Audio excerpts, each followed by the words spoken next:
नमस्कार साथियों, आपका ऑनलाइन स्टडी प्लेटफॉर्म पर स्वागत है। और आरबी क्लासेस के माध्यम से हम पढ़ रहे थे 10वीं क्लास का पहला चैप्टर। पहले चैप्टर में हमने रासायनिक अभिक्रिया के बारे में पढ़ लिया था और रासायनिक समीकरण के बारे में भी पढ़ लिया था कि रासायनिक समीकरण को कैसे लिखा जाता है, रासायनिक समीकरण को किस प्रकार से संतुलित किया जाता है, ये चीजें हमने पढ़ ली थी। और हम आज उससे आगे अध्ययन करने जा रहे हैं रासायनिक समीकरण के बारे में। आगे क्या दिया हुआ है, रासायनिक समीकरण लिखना ये हम पढ़ चुके थे।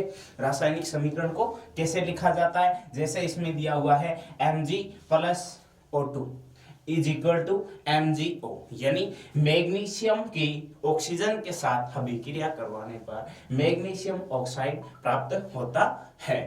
तो इससे आगे हम जैसे भी पढ़ेंगे क्या दिया हुआ है, देखिए रासायनिक समीकरण को संतुलित करना हमने समझाया था। रासायनिक समीकरण को संतुलित कैसे किया जाता है, अभिकारकों व उत्पादों की संख्या को क्या करेंगे, हम सम्मान करके लिखेंगे, बराबर लिखेंगे, तब वो रासायनिक समीकरण क्या कहलाएगी, संतुलित रासायनिक समीकरण कहलाएगी।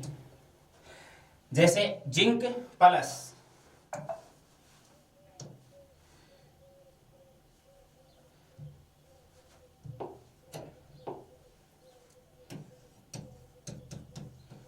H2SO4 is equal to ZnSO4 plus H2। ये हमने किया हुआ कि रासायनिक समीकरण लिखी है सीधे। हमें ये पता नहीं है कि रासायनिक समीकरण संतुलित है या असंतुलित है। यदि संतुलित है तो हमें इसमें किसी प्रकार का कोई चेंजेस नहीं करना है, और यदि असंतुलित है तो इस तीर के निशान के दाएं और बाएं साइड जो अभिकारक व उत्पाद लिखे हुए हैं उनकी संख्याओं को क्या करना है, हमें बढ़ा करके क्या करना है, संतुलित करना है। जैसे जिंक की अभिकारकों में संख्या है 1, उत्पादों में भी 1, हाइड्रोजन की 2 और SO4 सल्फेट समूह लगा हुआ है तो ये समूह हो गया इसमें। यानी इसका मतलब ये समीकरण क्या है, हमारी समीकरण संतुलित है। उससे आगे समीकरण संतुलित करने के लिए मैंने आपको तरीका बताया था कि LHS और RHS के माध्यम से भी क्या कर सकते हैं, हम समीकरण को संतुलित कर सकते हैं। यदि आप परीक्षा माहौल के अंदर आप टाइम है, समय है, वो क्या करना चाहते हैं, बचाना चाहते हैं, तो इसे आसानी तरीके से क्या कर सकते हैं, अनुमान के हिसाब से भी क्या कर सकते हैं, छोटी समीकरणों तो संतुलित कर सकते हैं। जैसे इस समझ लो आपके पास दिया हुआ है C plus O2 is equal to CO2, ये समीकरण आ गई। और उपरोक्त प्रश्न में दिया गया है कि नीचे दी गई समीकरण को संतुलित कीजिए। तो इसमें आपको ये LHS RHS वगैरह लेने के लिए समय की क्या करनी है, बचत करनी है, क्योंकि आपको कम समय के अंदर अधिक प्रश्न हल करने होते हैं। जैसे C प्लस O2 है तो इसमें सीधा लिखा है कार्बन का 1, इधर भी कार्बन का 1 और ऑक्सीजन के भी क्या है, 2 है। इसका मतलब ये समीकरण संतुलित है। उसके बाद ये जो चरण दिए हुए हैं ये भी आपको अच्छे से समझा दिए थे, समीकरण को किस प्रकार से संतुलित किया जाता है। यदि कोई बड़ी समीकरण हो तो उसे संतुलित करने के लिए आप इसका देख सकते हो, क्योंकि चाहे इसमें अगर 1-2 समीकरण बड़ी आ जाए तो उसको हम क्या कर सकें, ऐसे हल करेंगे, क्योंकि समय के साथ ही क्या करेंगे, उसको संतुलित करके लिखेंगे, गलत भी होना नहीं चाहिए। उससे आगे आया है पाठगत प्रश्न। तो साथियों पाठगत प्रश्न दिए हुए हैं, एकदम अच्छे से आपको बहुत ही शानदार तरीके से आपको समझाया जाएगा। क्यों? क्योंकि जो भी प्रश्न होते हैं वो शब्द सीमा के अनुसार लिखे हुए होते हैं, लेकिन आपको उसके बारे में क्या होना चाहिए, सब है वो अच्छे से पता होना चाहिए, तभी आप उस चीज को लिख पाते हैं। पाठगत प्रश्न में पहला क्वेश्चन आया है आपके लिए कि वायु में जलाने से पहले मैग्नीशियम रिबन को साफ क्यों किया जाता है। यानी कोई भी पदार्थ है, जैसे इसमें पदार्थ लिया है मैग्नीशियम रिबन, उसकी अगर अभिक्रिया हो रही है तो उसको साफ क्यों किया जाता है। सिर्फ आपको किसका जवाब पूछा गया है, क्यों का जवाब पूछा गया है। तो आप सीधा सा जवाब लिख सकते हैं कि यदि कोई पदार्थ है उस पर कोई अवांछित धातु की परत है या कोई दूसरे पदार्थ है वो जमा हुआ है तो उसको साफ करना अत्यावश्यक है, क्योंकि अभिक्रिया करेगी वो, अन्यथा नहीं होगी। और अगर साफ करके हम अभिक्रिया करवाएंगे तो वो क्या कर लेगा, वो ऑक्सीजन के साथ, यानी ऑक्सीजन की उपस्थिति में जल्दी से क्या करेगा, आसानी से अभिक्रिया हो जाएगी। इसीलिए उस रिबन को क्या किया जाता है, साफ किया जाता है। तो पहला क्वेश्चन अच्छे से समझ में आ गया होगा। दूसरा क्वेश्चन जो अभी हम पढ़ते आ रहे हैं, निम्नलिखित रासायनिक अभिक्रियाओं के लिए संतुलित रासायनिक समीकरण लिखिए। तो पहली क्या दिया हुआ है, hydrogen plus chlorine is equal to hydrogen chloride. तो साथियों एक बार इनके साथ साथ बता दूं आपको कि जो जैसे ही हम 6 क्लास में विज्ञान पढ़ने जाते हैं, 5th क्लास तक तो होती नहीं है, 6 क्लास से विज्ञान पढ़ते आते हैं, तो वहीं से ही क्या होता है, तत्व होते हैं। वो तत्व क्या होता है आपको पता ही होगा, एक ही प्रकार के परमाणुओं के समूह को क्या कहते हैं, तत्व कहते हैं। तो वो तत्व है वो कम से कम यदि आप 10वीं क्लास तक पढ़ते हैं तो 10वीं क्लास तक 30 तत्वों को आपको क्या कर लेना पड़ेगा, एकदम अच्छे से याद करना पड़ेगा, क्योंकि सारा कुछ मैटर दिया हुआ है पहले लेसन के अंदर, आपको तत्व का ही मिलेगा। जहां कहीं भी आप सूत्र होगा या कोई सीधा नाम आएगा तो अभी प्रश्न उठेंगे, जब पहली बार मान लो स्टूडेंट है वो पढ़ते हैं तो इस प्रकार के नाम आएंगे, सोडियम हाइड्रोक्साइड, तो पूछेंगे सर सोडियम हाइड्रोक्साइड क्या होता है, कैसा होता है, ये चीजें आपको देखने को मिलेगी। यदि आपको पता है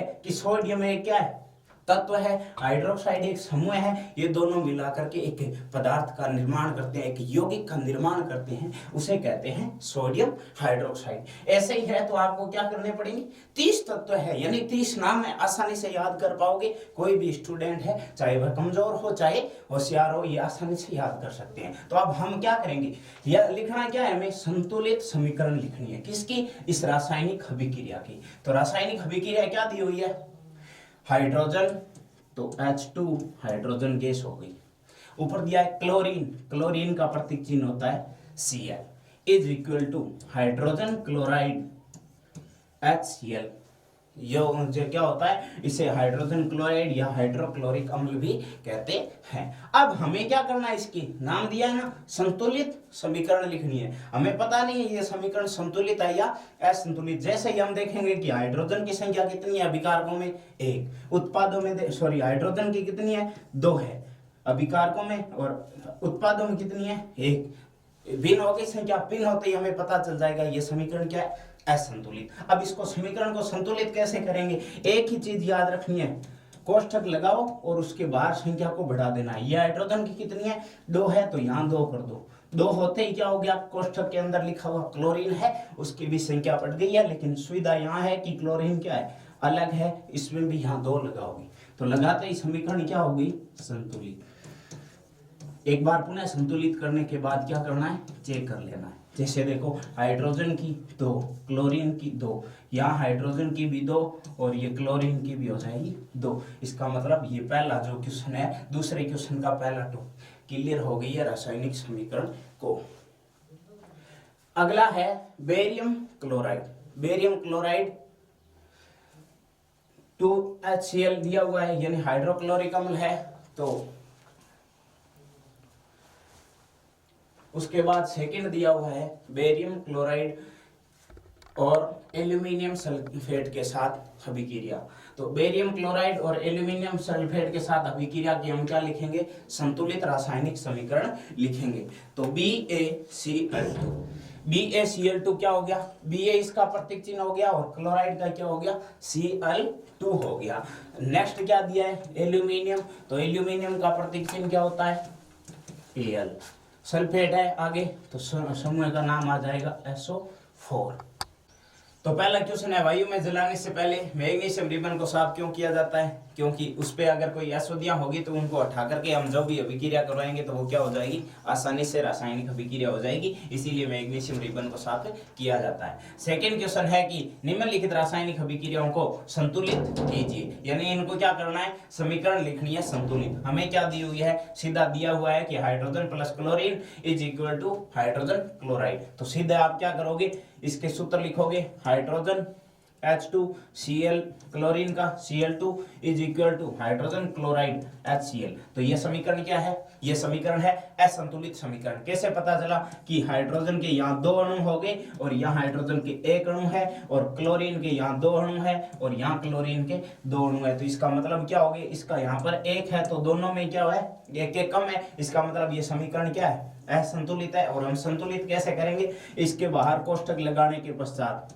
यहाँ देखेंगे कि 2 अणु है और यहाँ 1 किया, तो इस कोष्ठक के अंदर क्या लगाएंगे, बाहर 2 लगाएंगे, बाहर 2 लगाते ही कोष्ठक में उपस्थित जो तत्व है उन तत्वों की क्या हो जाएगी, संख्या बराबर हो जाएगी। तो अब ये समीकरण क्या हो गई है, संतुलित। कैसे कि H2 plus Cl2 is equal to 2HCl।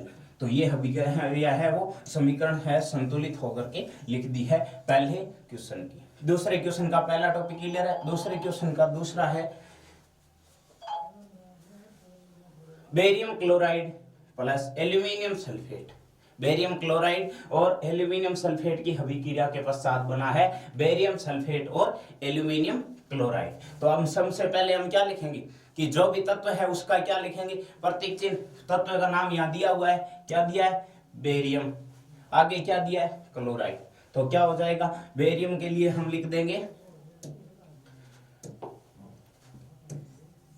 Ba, chloride के लिए Cl plus aluminium sulphate AlSO4। Al किसका प्रतीक चिन्ह हो गया, एल्यूमिनियम का। सल्फेट समूह का क्या हो जाएगा, SO4 इज इक्वल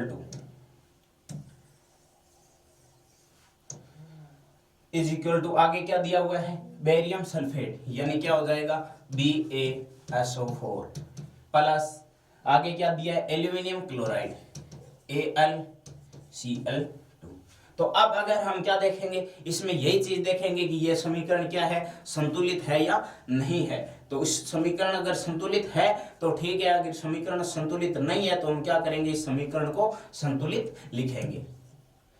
सॉरी, यहाँ BaCl2 होगा और आगे AlSO4। क्यों, क्योंकि यहाँ बेरियम क्लोराइड दिया हुआ है। तो अब हमें इस समीकरण को क्या करेंगे, संतुलित करेंगे। समीकरण संतुलित है या नहीं इसका पता चल जाएगा हमें, क्या कि Ba की यहाँ एक है, यही एक है, AlSO4 दिया हुआ है, SO4 की भी दिया हुआ है, और यहाँ समूह है दिया हुआ है Al2SO4। तो उसके बाद Al2SO4 के अंदर AlCl2 भी लिख सकते हैं। वैसे ही ये समीकरण हम इसको क्या करेंगे, जो पीछे हमने समीकरण संतुलित की वैसे ही इसको क्या करना है, समीकरण को संतुलित करके लिखना है। उससे आगे दिया हुआ है तीसरी समीकरण। तीसरी समीकरण है 2 होगी। तीसरी है सोडियम प्लस जल, यानी इस समीकरण को कैसे लिखेंगे, सोडियम की जल के साथ अभिक्रिया करवाने पर सोडियम हाइड्रोक्साइड व हाइड्रोजन का निर्माण होता है। कैसे, सोडियम का प्रतीक चिन्ह हो जाएगा Na प्लस जल का सूत्र हो जाएगा H2O इज इक्वल टू सूत्र हो जाएगा आगे NaOH प्लस H2। तो ये हो गई है रासायनिक समीकरण इसकी। अब हमें क्या करेंगे, इसको ये चीज देखेंगे ये समीकरण संतुलित है या नहीं है, और यदि संतुलित नहीं है तो इसका मतलब हम इसको क्या करेंगे, संतुलित करेंगे। तो ये समीकरण संतुलित कैसे है या नहीं, देखो Na का एक है, Na का यही एक है, लेकिन हाइड्रोजन के यहाँ 2 है और यहाँ हाइड्रोजन के कितने हो जाएंगे, 3 हो गए। इसका मतलब ये समीकरण क्या नहीं है, संतुलित नहीं है। जैसे ही हम इस समीकरण को संतुलित करेंगे तो क्या करेंगे, इसके चारों ओर कोष्ठक लगा दिया, इसके भी कोष्ठक लगाएंगे, इसके भी कोष्ठक लगाएंगे, यही कोष्ठक लग गया।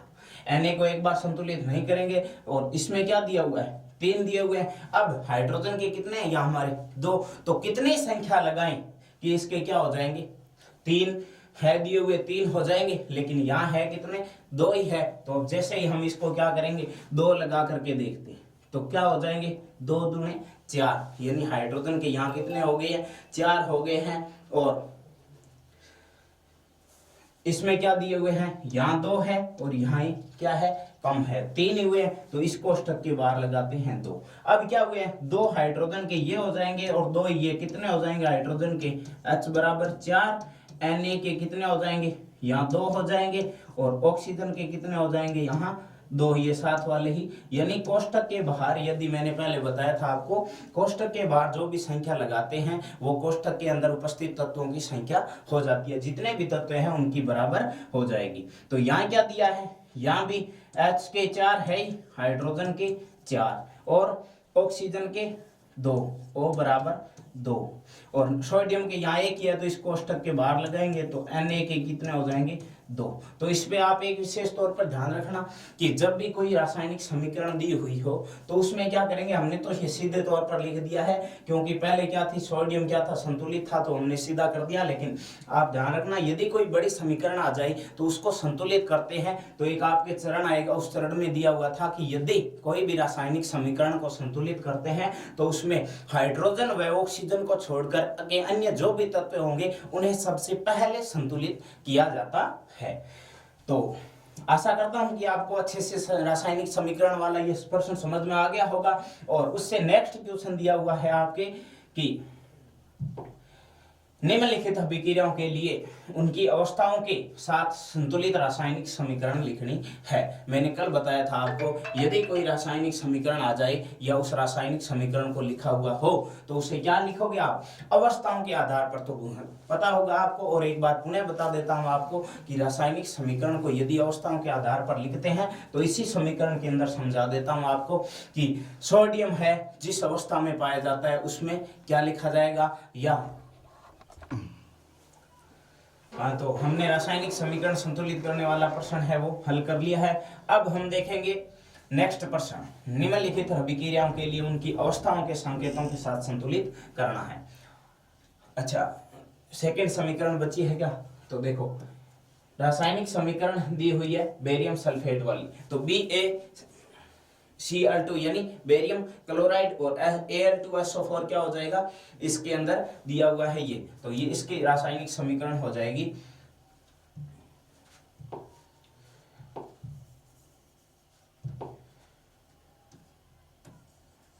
BaCl2 प्लस एल्यूमिनियम सल्फेट है ना, तो Al2SO4 की whole thrice is equal to, आगे समीकरण क्या हो जाएगी, BaSO4 प्लस Al, यानी Al किसका प्रतीक चिन्ह हो गया, एल्यूमिनियम का, AlCl3। ये रासायनिक समीकरण होगी। जैसे पहले मैं 2-3 समीकरण आपको बता चुका हूं वैसे ही क्या करेंगे, इस समीकरण को भी क्या करेंगे, संतुलित करके लिखा जाएगा। अब आगे हम पढ़ेंगे तीसरा पार्ट। तीसरा क्वेश्चन दिया हुआ है इसी जो पाठ के गत प्रश्न है उसमें तीसरे क्वेश्चन में दिया है कि निम्नलिखित अभिक्रियाओं के लिए उनके संकेतों के, तो कल मैंने आपको अच्छे से समझाया था कि संकेतों के लिए क्या लगाया जाता है। यदि हम क्या करेंगे, रासायनिक समीकरण को संकेतों के आधार पर लिखते हैं तो क्या लिया जाता है, SgL और AQ लिखा जाता है। क्यों लिखा जाता है, यदि दिया गया रासायनिक समीकरण है दी गई उसमें वो पदार्थ क्या है, ठोस है, तो उसके लिए आगे कोष्ठक में क्या लिखेंगे, S।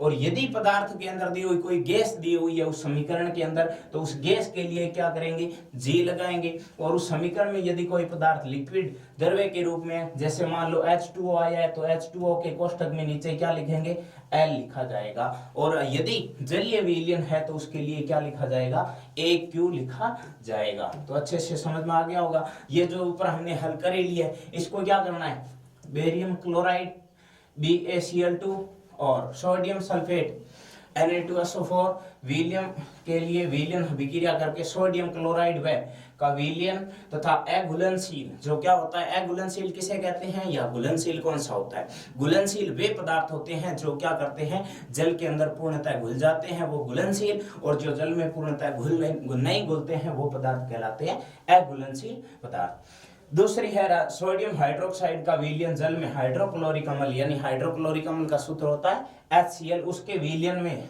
क्या करनी है, जल में उससे अभिक्रिया करके सोडियम क्लोराइड NaCl, जिसे क्या कहते हैं साधारण नमक कहा जाता है, उसके साथ अभिक्रिया दी हुई है। इसमें ही आपको क्या करना है, क्या समझाना है, इसमें ही आपको क्या देनी है, अवस्थाएं देनी है कि कौन कौन सा है वो कौन सी अवस्था में पाया जाता है। तो ध्यान रखना विद्यार्थियों कि यदि ठोस अवस्था में है तो उस समीकरण के जो अंदर दिया हुआ है उसमें क्या लगाया जाएगा, कोष्ठक में S लिखा जाएगा, और यदि द्रव्य अवस्था में है तो L लिखा जाएगा, और गैसीय अवस्था में है तो उसके कोष्ठक में G लिखा जाएगा, और यदि अभिकारक या उत्पाद जलीय विलयन के साथ मिला हुआ है तो वो होगा AQ लिखा जाएगा। उससे आगे हम अध्ययन करते हैं तो रासायनिक अभिक्रियाओं के प्रकार। रासायनिक अभिक्रियाओं के प्रकार प्रत्येक अभिक्रियाओं के प्रकार को आपको अच्छे से उदाहरण सहित अच्छे से समझाया जाएगा और उसको आपको अच्छे से समझने के पश्चात आप प्रत्येक अभिक्रिया को क्या करेंगे, जैसे ही कोई अभिक्रिया की परिभाषा आप अच्छे से पढ़ते हैं तो अभिक्रिया की परिभाषा के पढ़ने के साथ ही आप क्या कर सकते हैं, अच्छे से उसकी समीकरण को लिख सकते हैं। तो पहली रासायनिक अभिक्रिया आई है वो हमारे सामने है, कौन सी अभिक्रिया, संयोजन अभिक्रिया।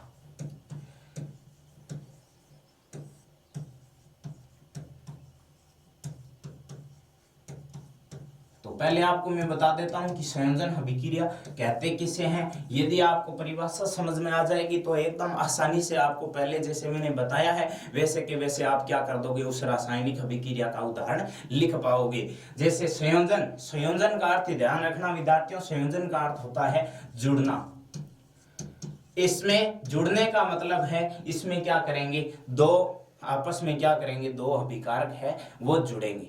तो याद रखना, दोबारा से आपको परिभाषा अच्छे से समझा देता हूं। संयोजन का अर्थ जुड़ना होता है, अभिक्रिया मतलब दो अभिकारकों के मध्य अभिक्रिया होगी। संयोजन अभिक्रिया किसे कहते हैं, वे रासायनिक अभिक्रिया जिसे के अंदर दो या दो से अधिक अभिकारक जुड़ करके उत्पाद का निर्माण करते हैं उसे क्या कहते हैं, संयोजन अभिक्रिया कहते हैं। उदाहरण के तौर पर देखा जाए तो C+O2 = CO2, बस इतनी सी अभिक्रिया है। आपको क्या करना है, यदि प्रश्न आ जाए कि संयोजन अभिक्रिया किसे कहते हैं, उदाहरण सहित समझाइए, तो ऐसा ही लिखना है, वे रासायनिक अभिक्रिया है जिसमें दो या दो से अधिक अभिकारक मिलकर के नए एक उत्पाद का निर्माण करते हैं उसे क्या कहते हैं, संयोजन अभिक्रिया। एग्जाम्पल के तौर पर C+O2 यानी कार्बन और ऑक्सीजन की अभिक्रिया के फलस्वरूप कार्बन डाइऑक्साइड का निर्माण होता है।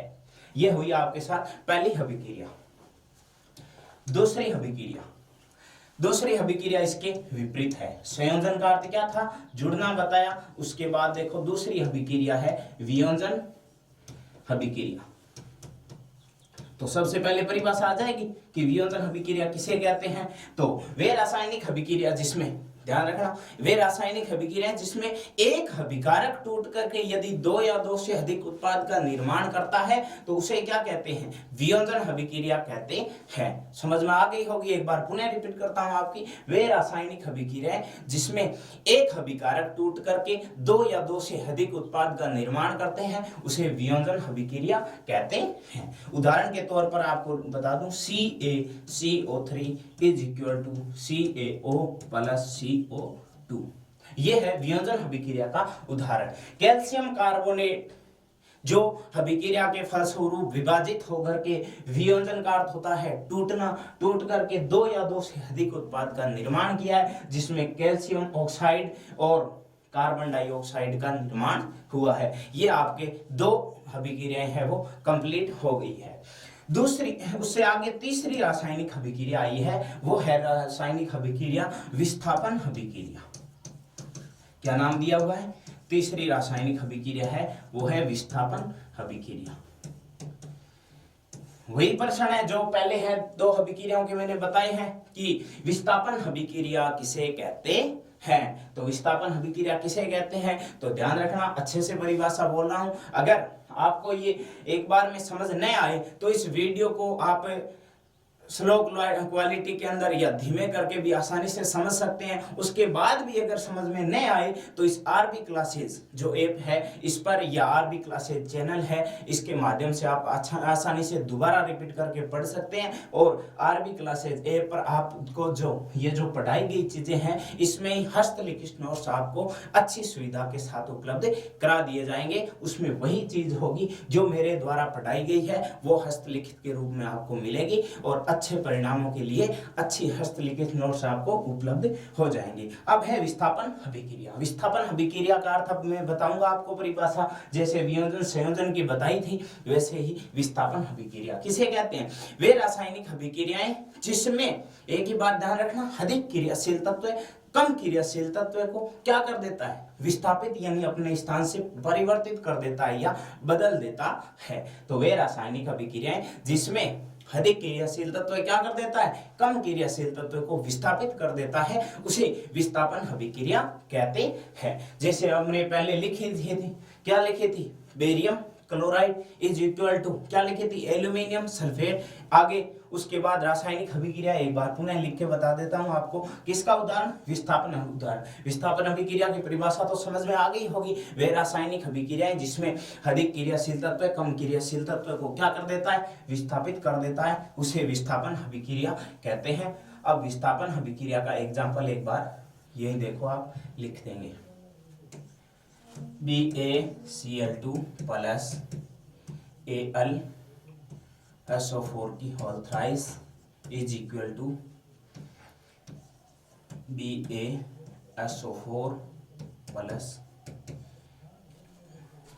AlCl3। अब इसमें देखो आपको मिलेगा क्या, आपको एक प्रत्येक तत्व के साथ समूह मिल रहा है, यानी बेरियम क्लोराइड BaCl2 दिया हुआ है, एल्यूमिनियम सल्फेट यानी Al के साथ क्या है, SO4 है। जैसे ही आप उत्पाद के अंदर देखोगे तो बेरियम के साथ क्या आ गया है, सल्फेट आ गया है, एल्यूमिनियम के साथ क्या आ गया है, क्लोरीन आ गया है। क्यों आ गया है, क्योंकि इसमें अधिक क्रियाशील तत्व ने क्या कर दिया है, कम क्रियाशील तत्व को विस्थापित कर दिया है। यह है साथियों विस्थापन अभिक्रिया किसे कहते हैं। ये सारी तीनों अभिक्रियाएं आपको अच्छे से उदाहरण सहित समझा दी है। अब हम बात करने जा रहे हैं नेक्स्ट रासायनिक समीकरण की, या सॉरी रासायनिक अभिक्रिया की। वो रासायनिक अभिक्रिया है द्विविस्थापन अभिक्रिया। तो पढ़ेंगे द्विविस्थापन अभिक्रिया किसे कहते हैं। कौन सी पढ़ रहे थे, चौथी। तीन हमने पढ़ ली, संयोजन, वियोजन और विस्थापन, तीनों हमने अच्छे से पढ़ लिया है। चौथी हम रासायनिक समीकरण अभिक्रिया पढ़ रहे हैं, वो है द्विविस्थापन अभिक्रिया।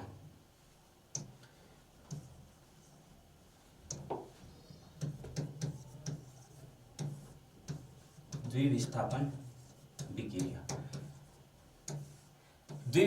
अभिक्रिया में सरल से आसान सी परिभाषा बता रहा हूं आपको कि वे रासायनिक अभिक्रिया जिसमें दोनों अभिकारक एक दूसरे को क्या कर देते हैं, विस्थापित कर देते हैं, उसे क्या कहते हैं, द्विविस्थापन अभिक्रिया कहते हैं। जैसे द्वि का अर्थ क्या होता है, दो। विस्थापन का मतलब मैंने बताया ही था पहली अभिक्रिया में, इससे पहले वाली अभिक्रिया में था कि अधिक क्रियाशील तत्व क्या कर रहा है, कम क्रियाशील तत्व को विस्थापित कर रहा है। तो दूसरी आगे वाली अभिक्रिया थी द्विविस्थापन अभिक्रिया। तो वे रासायनिक अभिक्रिया जिसमें दोनों अभिकारक एक दूसरे को क्या कर देंगे, विस्थापित कर देंगे, उसे क्या कहते हैं, हम द्विविस्थापन अभिक्रिया कहते हैं।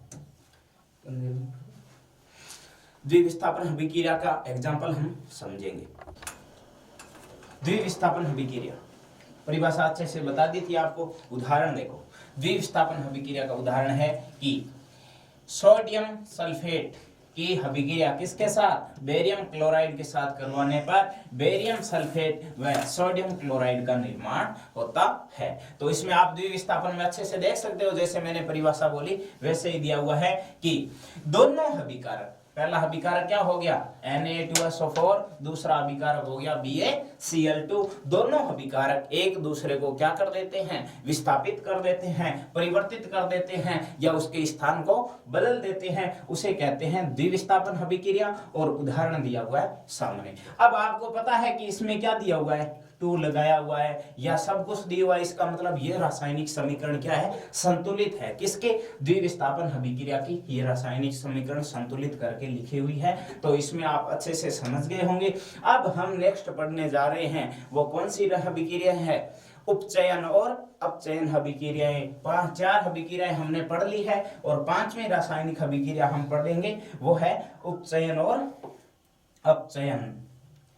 उपचयन अभिक्रिया किसे कहते हैं और अपचयन अभिक्रिया किसे कहते हैं, ये भी आपको अच्छे से समझाया जाएगा। तो इसमें ध्यान रख लेना, उपचयन और अपचयन अभिक्रिया को क्या कहते हैं। उपचयन अभिक्रिया का एक दूसरा नाम भी दिया हुआ है, वो होता है ऑक्सीकरण अभिक्रिया। ऑक्सीकरण अभिक्रिया या उपचयन अभिक्रिया दोनों क्या है, एक ही है। तो इसके कोष्ठक में आपको क्या मिलेगा, कहीं पे भी ये हो सकता है मिला हुआ कि ऑक्सीकरण अभिक्रिया किसे कहते हैं या उपचयन अभिक्रिया किसे कहते हैं। तो ऑक्सीकरण अभिक्रिया व उपचयन अभिक्रिया किसे कहते हैं, तो एक ही परिभाषा होगी कि वे रासायनिक अभिक्रियाएं जिसमें क्या हो, ऑक्सीकरण अभिक्रिया में याद रख लेना O2 की वृद्धि होगी और हाइड्रोजन की क्या होगी, कमी होगी। और इस दूसरी अभिक्रिया अपचयन अभिक्रिया है, उसमें क्या होगी, हाइड्रोजन की वृद्धि होगी और ऑक्सीजन की कमी होगी। तो एक बार पुनः आपको बता रहा हूं उपचयन अभिक्रिया की परिभाषा। वे रासायनिक अभिक्रियाएं जिसमें हाइड्रोजन की क्या होगी, कमी और ऑक्सीजन की क्या होगी, वृद्धि, उसे कहते हैं उपचयन अभिक्रिया। और अपचयन अभिक्रिया जिसमें क्या होगी, हाइड्रोजन की वृद्धि होगी और ऑक्सीजन की क्या होगी, कमी होगी, उसे कहते हैं अपचयन अभिक्रिया। तो अच्छे से समझ में आ गए होंगे। अब हम क्या पढ़ेंगे इसमें ही पढ़ेंगे कि नीचे जो दिया हुआ है इसमें इसका उदाहरण दिया हुआ है। तो ध्यान रखना क्या दिया है, 2Cu यानी कॉपर प्लस, कॉपर की किसके साथ अभिक्रिया हो रही है, ऑक्सीजन के साथ, तो आगे क्या हो गया है CuO। अब ये कौन सी अभिक्रिया हुई, उपचयन अभिक्रिया। इसका दूसरा नाम क्या है, ऑक्सीकरण अभिक्रिया। क्या हुआ कि पहले क्या था, कॉपर सिंगल है, उसके बाद अभिक्रिया के फलस्वरूप आगे क्या हो गया, किसके साथ जुड़ गया, वृद्धि किसके साथ हो गई कि ऑक्सीजन की वृद्धि होगी कॉपर के साथ, यानी ऑक्सीजन की क्या हुई, वृद्धि। और जिस अभिक्रिया में ऑक्सीजन की वृद्धि होती है ऑक्सीकरण अभिक्रिया या उपचयन अभिक्रिया कहते हैं। और अब आगे हम पढ़ेंगे वो है अपचयन अभिक्रिया। ये कौन सी अभिक्रिया है, अपचयन अभिक्रिया। किसे कहते हैं अपचयन अभिक्रिया, अपचयन अभिक्रिया कहते हैं वे रासायनिक अभिक्रियाएं जिसमें क्या हो, हाइड्रोजन की वृद्धि हो और ऑक्सीजन की कमी। तो इसके अंदर मतलब दिया क्या है, कॉपर ऑक्साइड की हाइड्रोजन के साथ अभिक्रिया हुई है, तो कॉपर की क्या हो गई, पहले कॉपर के साथ क्या था, ऑक्सीजन था, ऑक्सीजन की क्या हुई, आगे कमी हो गई। हाइड्रोजन क्या है, इसकी ऑक्सीजन के साथ वृद्धि हुई है, यानी हाइड्रोजन की वृद्धि हुई है, उसमें अपचयन अभिक्रिया होगी। और जिसमें ऑक्सीजन की वृद्धि होगी वो उपचयन अभिक्रिया होगी। तो उपचयन और अपचयन अभिक्रिया में ये दोनों उदाहरण आप अच्छे से लिख सकते हो। छोटे उदाहरण भी है और सरल और सहज भी है। उससे आगे हम पढ़ेंगे पांचवी अभिक्रिया। 5 अभिक्रियाएं हमने पढ़ ली है, कौन कौन सी, संयोजन वियोजन, दोनों एक दूसरे से विपरीत है, विस्थापन और द्विविस्थापन, और उपचयन अपचयन हम पढ़ चुके हैं। अब 5 रासायनिक अभिक्रियाएं हमने पढ़ ली है। अब नेक्स्ट देखते हैं कौन सी रासायनिक अभिक्रिया है। अब देखो इसी में दिया हुआ है कि एक और जो उपचयन और अपचयन के बीच दी हुई है, ये कौन सी अभिक्रिया है, इसको पढ़ना आप लिए अच्छे से समझना होगा। क्यों, क्योंकि यदि ध्यान रखना रेडॉक्स अभिक्रिया उदाहरण आएगा आपके अंदर, या किसे कहते हैं उदाहरण लिखो। तो रेडॉक्स अभिक्रिया किसे कहते हैं, वे रासायनिक अभिक्रियाएं यदि उस अभिक्रिया में क्या हो, ऑक्सीजन की भी वृद्धि हो और हाइड्रोजन की भी क्या हो, कमी हो, इसका मतलब वो क्या होंगी, दोनों अभिक्रिया होंगी। दोनों कौन सी, उपचयन और अपचयन। तो रेडॉक्स अभिक्रिया की परिभाषा बता रहा हूं कि वे रासायनिक अभिक्रियाएं जिसमें क्या हो, उपचयन व अपचयन दोनों अभिक्रियाएं साथ साथ होती है, उस अभिक्रिया को क्या कहते हैं, रेडॉक्स अभिक्रिया कहते हैं। और ये आपको उदाहरण दिया हुआ है रेडॉक्स अभिक्रिया का, CuO plus H2 is equal to Cu plus H2O। आपको बता दूं साथियों कि एक है कॉपर के साथ ऑक्सीजन, आगे है हाइड्रोजन। नेक्स्ट जो उत्पाद के रूप में बन रहा है उसमें एक तरफ तो क्या हो रहा है, ऑक्सीजन की वृद्धि किसके साथ हो रही है, हाइड्रोजन के साथ। एक तरफ ऑक्सीजन की क्या हो रही है, कमी, किससे, कॉपर से। किस में हुई, आगे इसमें निकल गया है, यानी उत्पाद में देखेंगे तो कॉपर से क्या निकल गया है, ऑक्सीजन। यानी एक में क्या हुई, ऑक्सीजन की कमी, दूसरे में हाइड्रोजन की वृद्धि, यानी उपचयन भी हुआ और अपचयन भी हुआ। और वे रासायनिक अभिक्रियाएं जिसमें उपचयन व अपचयन दोनों अभिक्रियाएं साथ साथ होती है, उसे क्या कहते हैं, रेडॉक्स अभिक्रिया कहते हैं। रेडॉक्स अभिक्रिया के कुछ अन्य उदाहरण भी है, zinc oxide plus carbon is equal to zinc plus CO। उसके बाद है MnO2 प्लस 4HCl। अब आपको ध्यान रखना प्रत्येक, यदि मैंने बताया था ना आपको कि आपने यदि 30 तत्व याद कर लिए तो कोई भी सूत्र आएगा आपको आसानी से आप सूत्र को क्या कर सकते हो, रासायनिक नाम में लिख सकते हो। तो ये दिए हुए हैं रेडॉक्स अभिक्रिया के उदाहरण। अब हम आगे जो पढ़ने जा रहे हैं वो केवल 2 टॉपिक बचे हुए हैं। अब इसमें आपको देखो रेडॉक्स अभिक्रिया का हो गया है, उसके बाद अब इस अभिक्रिया को हम पढ़ेंगे इससे संसारण और विकृत गंधिता। 2 टॉपिक बचे हैं इस लेसन के। इससे पहले आपको एक और अभिक्रिया है उसके बारे में बता देता हूं कि जो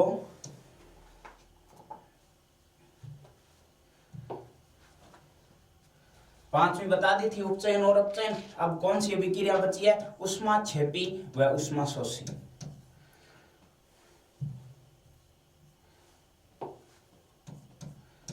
ऊष्माक्षेपी अभिक्रिया किसे कहते हैं या ऊष्माशोषी अभिक्रिया किसे कहते हैं? तो एकदम आसानी से छोटे से एक शब्द में दोनों परिभाषाएं आपको समझाऊंगा कि यदि ऊष्माक्षेपी अभिक्रिया किसे कहते हैं या ऊष्माशोषी अभिक्रिया किसे कहते हैं, तो वे रासायनिक अभिक्रियाएं, एक एक नाम याद रख लेना दोनों की। किसके? ऊष्माक्षेपी यदि याद रखना चाहते हो तो उसमें आप याद रखोगे उत्सर्जन नाम। दूसरा, अगर ऊष्माशोषी याद रखोगे तो उसमें याद रखना होगा आपको अवशोषण नाम याद रखना होगा। क्या होगा कि वे रासायनिक अभिक्रियाएं जिसमें क्या होता है, ऊष्मा का अवशोषण होता है, उस अभिक्रिया को क्या कहते हैं?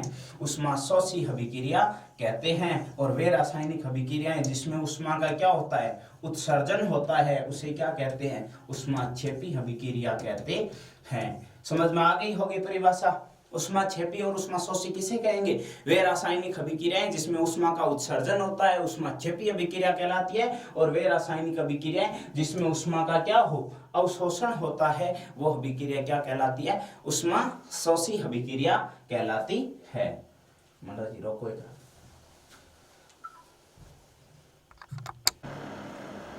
संक्षारण।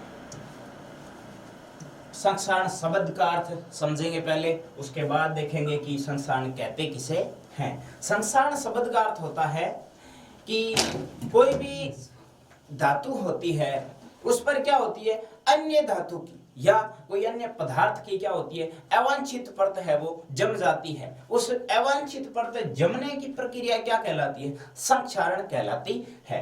यानी संक्षारण का अर्थ है जब कोई धातु अपने आसपास क्या होती जमती कब है परत? जब उसको या तो अम्ल के या आर्द्रता के या नमी के संपर्क में रखा जाता है, तब उसमें क्या होती है, अन्य जो धातु है उसकी परत है वो क्या हो जाती है, संक्षारित हो जाती है, जम जाती है। तो वो क्या कहलाती है, वो प्रक्रिया संक्षारण कहलाती है। जैसे आपने उदाहरण के तौर पर समझा होगा, लोहे पर जंग लगना, यानी लोहे पर जंग लगना, लोहे का सूत्र हो गया क्या, Fe प्लस, ये क्या हो जाएगा, नमी या आर्द्रता के संपर्क में रखा जाएगा। इसको नमी के संपर्क में रखने के बाद ये क्या बन जाएगा, Fe3O4। ये किसका सूत्र हो गया, ये जंग लगना, यानी Fe3O4 H2O के संपर्क में यानी जल का निर्माण हो जाएगा नमी आर्द्रता के संपर्क में रखने पर। तो ये हो गया लोहे पर जंग लगना। या चांदी है, उस पर हम देखते हैं को जो अन्य धातु की परत चढ़ जाती है तो उसके रंग में क्या हो जाता है, गुणों में क्या हो जाता है, परिवर्तन हो जाता है। किसके कारण से होता है परिवर्तन? संक्षारण के कारण परिवर्तन हो जाता है। उससे आगे हम पढ़ेंगे संक्षारण के कारण।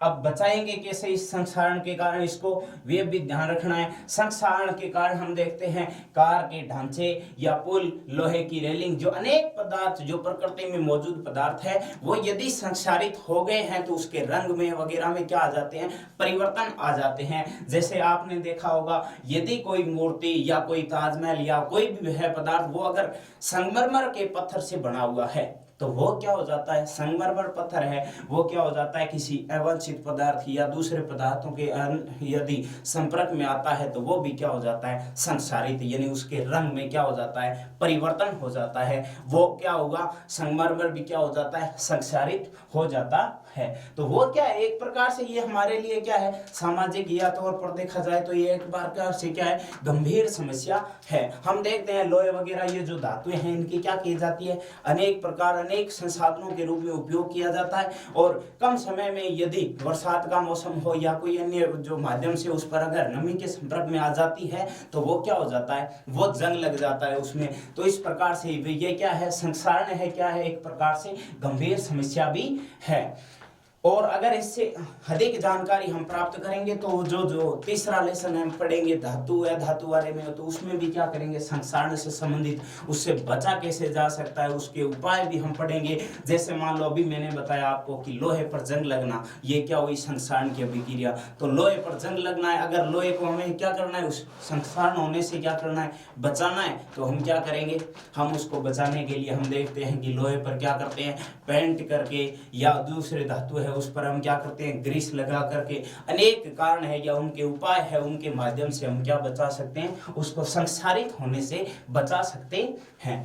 अगला टॉपिक है विकृत गंधिता। विकृत गंधिता क्या होती है, इसके बारे में भी हम अच्छे से पढ़ेंगे। विकृत गंधिता किसे कहते हैं, तो एक बात आप विशेष तौर पर ध्यान रखना, विकृत गंधिता है क्या, यानी पदार्थ है इसके अंदर यदि ये इस प्रकार की घटना घटित हो जाती है विकृत गंधिता की, तो उस पदार्थ से क्या होती है, गंधिता का मतलब दुर्गंध आने लग जाती है। यदि हम उस पदार्थ को ये उपाय नहीं करेंगे तो उससे क्या हो जाएगा, वो अधिक समय तक हम उस पदार्थ को क्या नहीं रख सकते, सुरक्षित नहीं रख सकते, संरक्षित नहीं रख सकते, यानी बचा नहीं सकते, क्या होने से, खराब होने से नहीं बचा सकते। किससे के, अगर विकृत गंधिता है तो होंगे किसमें विकृत गंधिता के गुण, वो होंगे वसा युक्त अथवा जो भी तेलीय सामग्री होती है उसमें क्या होते हैं, विकृत गंधिता के गुण जल्दी मौजूद हो जाते हैं। जब उसको क्या किया जाता है, लंबे समय तक रखा जाता है तो उसका स्वाद और गंध में क्या हो जाता है, परिवर्तन आ जाता है। अब उसको क्या किया जाता है, क्या होने से बचाने के लिए, उपचयित होने से बचाने के लिए। जैसे आपने देखा होगा चिप्स का पैकेट होता है, उस चिप्स के पैकेट के अंदर क्या होती है, चिप्स होती है, वो ज्यादा दिन तक अगर रखेंगे, हमें पता है जैसे ही कंपनी के माध्यम से वो निकाले जाते हैं, निकालने के तुरंत दिन तो अगले दिन तो हमारे पास पहुंचते नहीं है, अधिक समय तक क्या करना पड़ता है, उसको एक अलग मतलब जगहों पर क्या किया जाता है, शिफ्ट किया जाता है या भेजा जाता है, तो उसमें क्या लगता है, समय लगता है। तो हमें क्या करना होगा, वो बचाने के लिए वो क्या करते हैं, उसके अंदर जो ऑक्सीजन होती है उसको निकाल करके क्या किया जाता है, उसमें नाइट्रोजन गैस भरी जाती है, क्योंकि वातावरण में क्या है, ऑक्सीजन तो उपस्थित है। उपचयित होने से क्या करेंगे, होने पर तेल एवं विकृत गंधिता है वो न हो, उसमें से गंध न आए, उसे बचाने के लिए क्या किया जाता है, बदले में तेलीय तथा वसा युक्त खाद्य सामग्रियों के क्या होने से, उपचयन होने से या उपचयित होने से रोकने के लिए प्रतिऑक्सीकारक मिलाए जाते हैं। जैसे मैंने अब आपको नाम लिया है, प्रतिऑक्सीकारक के रूप में क्या लिया है, उस चिप्स के अंदर क्या भरी जाती है, नाइट्रोजन भरी जाती है। और वायुरोधी बर्तनों में खाद्य सामग्री रखने से उपचयन की गति क्या हो जाती है, धीमी हो जाती है। और क्या आप जानते हैं, जैसे अभी हमने पढ़ा चिप्स वाला उदाहरण दिया हुआ है इसमें, तो ये है विकृत गंधिता। तो आशा करता हूं कि आपको ये जो पहला अध्याय है एकदम अच्छे से समझ में आ गया होगा। एक बार पुनः आपसे मैं अनुरोध करूंगा, रिक्वेस्ट करूंगा कि आरबी क्लासेस जो ऑनलाइन स्टडी प्लेटफॉर्म है, सभी साथियों से मेरा आग्रह है, अनुरोध है कि इसको ज़्यादा से ज़्यादा शेयर करें, सब्सक्राइबर दें और लाइक करें, और ऐप के माध्यम से सभी विद्यार्थियों तक ये पहुंचाए कि जो 10वीं क्लास का जो कोर्स है वो एकदम अच्छे से आपको कम फीस के अंदर उपलब्ध करा दिया जाएंगे। और राम राम जी।